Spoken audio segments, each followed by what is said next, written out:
Welcome back to our channel. If you are a new viewer, kindly subscribe and click on the notification bell for more updates. Benin, a pre-colonial kingdom in what is now southwestern Nigeria, is believed to have been established before the 11th century.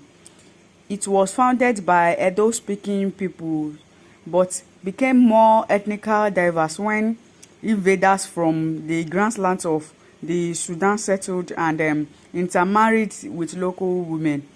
Based on oral tradition, Benin is said to have begun as family clusters of hunters, gatherers, and agriculturalists who eventually created villages. By 1300, Benin was heavily involved in trade and the arts, using such mediums as copper, bronze, and brass. The Benin bronze eventually became some of the most famous art pieces produced in Africa. Benin's early society started as hierarchical, with an Ogisco, king of the sky, as the head, assisted by 7 powerful nobles, Uzama. These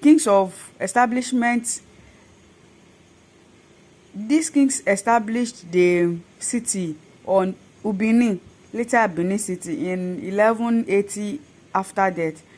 Around 1300, the people of Benin rebelled against the Ogisco and invested power in a new ruler, Oromiyan, who took over only long enough to have a child. Eweka Oromiyan created a new dynasty, calling himself the first Oba, king of Benin. The Obas would rule Benin for the next 6 centuries. Eweka the second Oba, however, reorganized the army and took power from the Uzama, giving it instead to his supporters. Thus, the new nobility answered only to him. The 15th and 16th centuries marked the high point of Benin's economy and political power.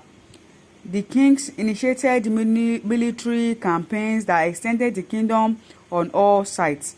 They also began to trade with Europeans, especially the Portuguese, who reached Benin City in 1485.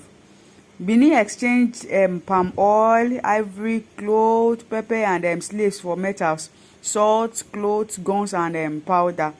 Although Benin's earlier power rested with its domination of interior trade routes, commenced with the Europeans required expansion to the oceans, since Benin City, the capital, was 15 miles inland.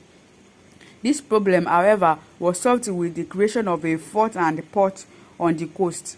Benin was desperate to keep trade with Portuguese, who supplied the guns that gave it military superiority over its neighbors, especially after its attempt to manufacture guns locally failed.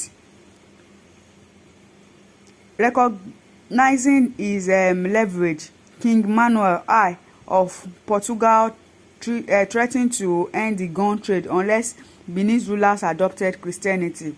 The attempt failed, but the Portuguese continued to supply guns because the slave trade proved too lucrative for either nation to end.